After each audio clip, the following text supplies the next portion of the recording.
Hey YouTube, how's it going? Kevin Cleary here with a multi-tool video. Today we're taking a look at the Gerber Centerdrive. Now this has been out for a little while now, and I was interested when it first came out, but I think they were going for like $140 Canadian. Now they're down to about $100, which to me is much more reasonable. So I went ahead and picked one up and wanted to go ahead and give you my full review and discussion of this guy. And overall, I will say I'm pretty happy with it. I definitely like the changes that they've made that we're not used to seeing. Okay, the larger blade is a really big win. And of course, the claim to fame on this multi-tool, which is the Centerdrive driver, which is larger and more centered, is definitely a big improvement and ergonomically much, much nicer than the typical drivers we're getting on a multi-tool. So I've got to say, you know, that is a win as far as I'm concerned. Now, let me say this before we go any further with all of this. A multi-tool has its role, and it's not to be a primary tool in any sense. Okay, so you know, if you're watching this thinking I'm going to buy this multi-tool and it's going to be like the only tool I keep in my car or in my apartment or my house, that's not going to work out very well. It really isn't. In all of those scenarios, like in a car, you've got a whole trunk. Go ahead, find a small box or find a small toolbox, put in some useful tools, you know, a good set of wrenches, a good set of screwdrivers, a hammer, a good set of pliers and side cutters and channel locks. And then you've got some stuff that you can use. Okay, don't go and buy this thinking you're going to replace that. It really isn't meant for that. All right. Now, having gotten that qualification out of the way, that means when I say this tool works well, I'm saying it works well for what it is, which is a multi-tool. Okay, so when I say, hey, these pliers work well, I don't mean they're compared well to an actual set of dedicated pliers. They're not, and they're not meant to be that. Okay, so having gotten that qualification out of the way, let's go ahead and start talking about the tools that this does have. And of course, we're going to start with that pair of spring-loaded pliers. By the way, spring-loaded pliers are super, super handy. It makes life so much easier when you're working on anything to have these opening by themselves. If they don't do it, let me just quickly demonstrate with another Gerber here. This is, I think, the Gerber 600. All right. There's no spring loaded in here, so there's nothing spring loaded in here. So if you're using these, you've got to sort of re-grip and reposition every time you want that handle to open. Sometimes you get your pinky finger in there at the back, which then runs the risk of pinching it. But you've got to do something because these don't open all on their own. All right, so let's carry on with our discussion. First, having pointed out that I do like the spring-loaded feature there. You've got sort of these hybrid pliers. They call them needle-nose pliers, but if you look here, these are not really what I would consider needle-nose pliers. They're not nearly fine enough. They do have the nice removable carbide wire cutters. I do like that. I like that you can exchange them, and I like that they're, you know, got a nice piece of hardened steel in there so that I can be a little more, I can get a little more use out of it, let's say that. And you'll see one of the ways that I feel like that's helpful when we kind of get a little further on in the video. So continuing on with the other tools here, let's switch over and take a look at the blade. I'll close this for now. So the blade is 3 1/4 inch 420 HC steel, which Gerber uses a lot. It's, you know, it's a cheap steel, fine for, you know, budget type of stuff. Not going to hold an edge forever, but a multi-tool knife, it's not bad because you're not, I mean, for me, I would never think of this as my primary blade, and I wouldn't recommend you do either.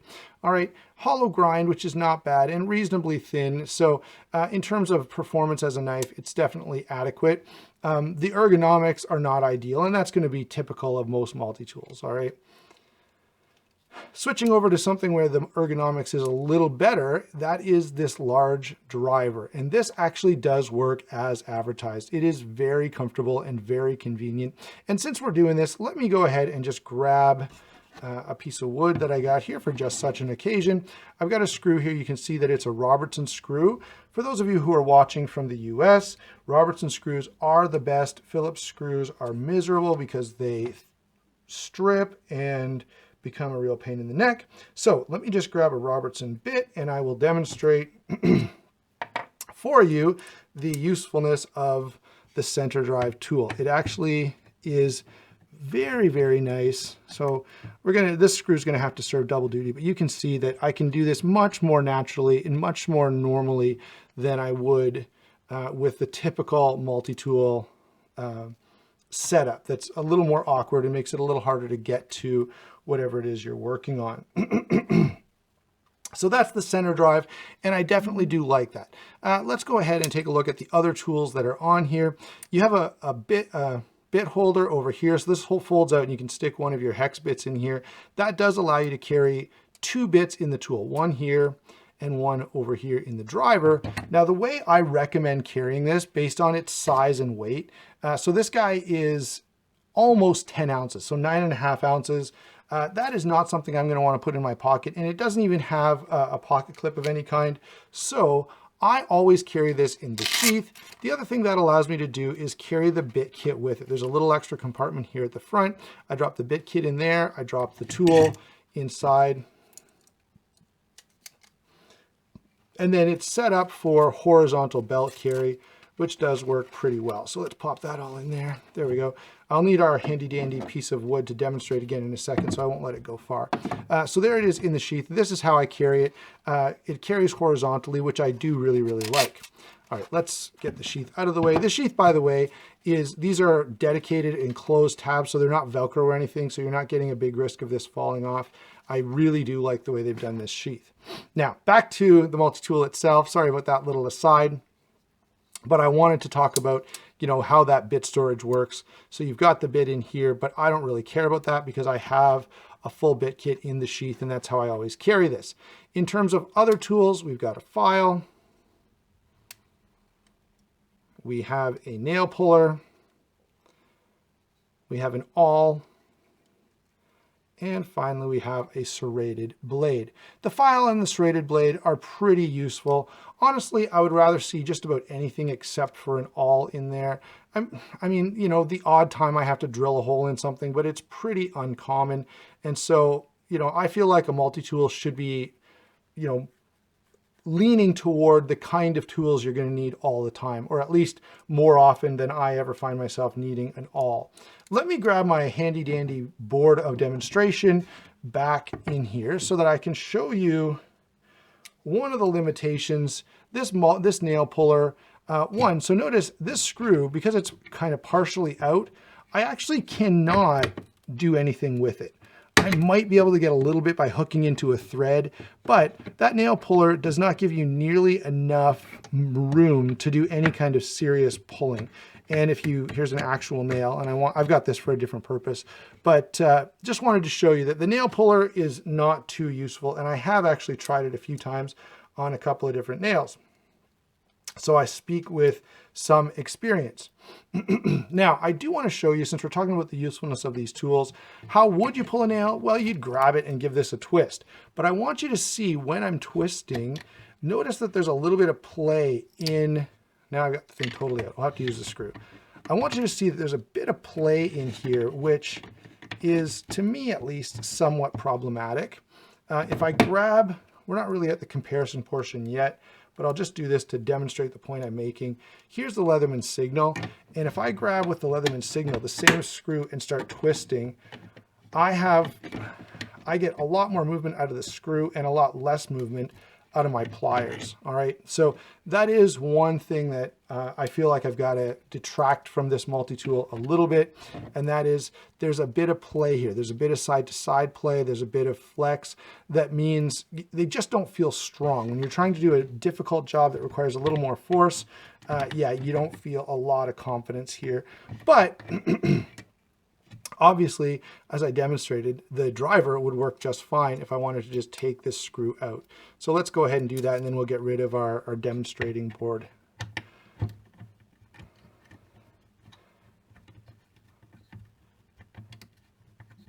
So there you go. It does work quite well in that configuration.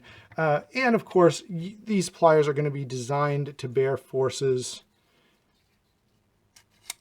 in this direction, sort of a twisting direction, more so than a pulling direction.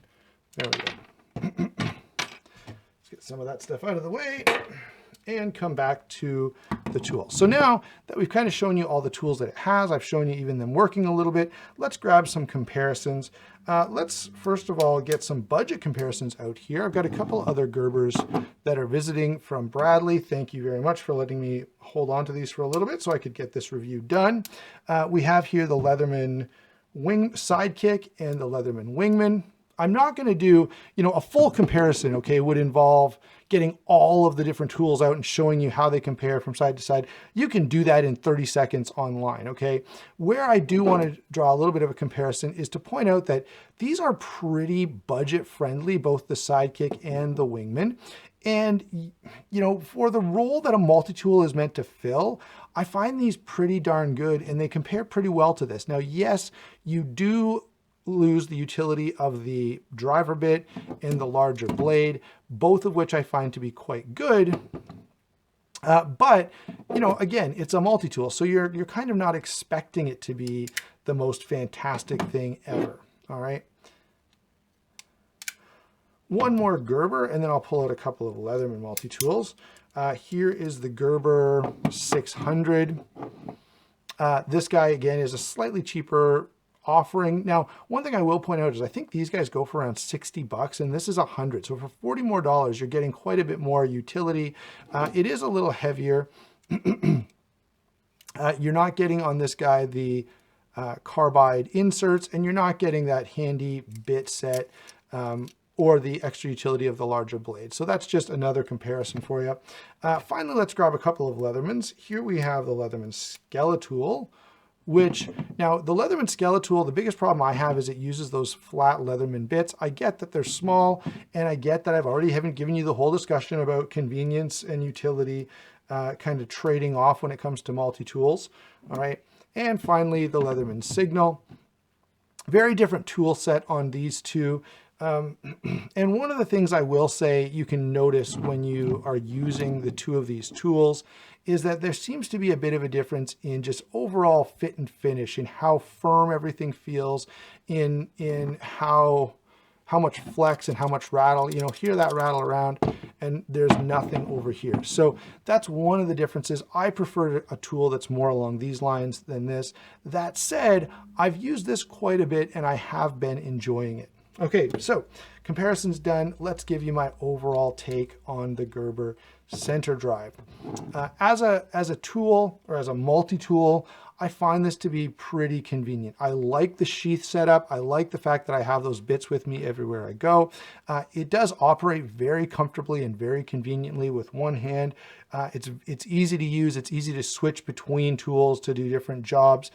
Recently, my wife decided we needed some IKEA furniture, which is always interesting. And I purposely, in preparation for this review, did everything with this tool, and it did work really well. I had no problems getting everything put together. And of course, it's a huge step up from the stupid little bent piece of wiring that they give you from IKEA. So do I recommend this tool? Absolutely. At the price point of $100, I think this is very fine. If it was back at the $140 price point, then I wouldn't be saying that, okay? I will say this, with any multi-tool, you need to do a bit of an assessment and say, what do I need this tool to do? And then buy the one that has the best capability set for your purposes. Maybe you never have to put in a screw, or maybe you're a carpenter and you've got a drill set with you all the time. And so this is a little less useful. Okay, I get all of that. And so as I've said before, with any multi-tool, you really need to ask the question, what do I need this tool to do? What kind of performance am I looking for? All right, so overall, I think this is a pretty neat tool. I definitely like the innovation of it. I love the larger bit. I love the larger blade.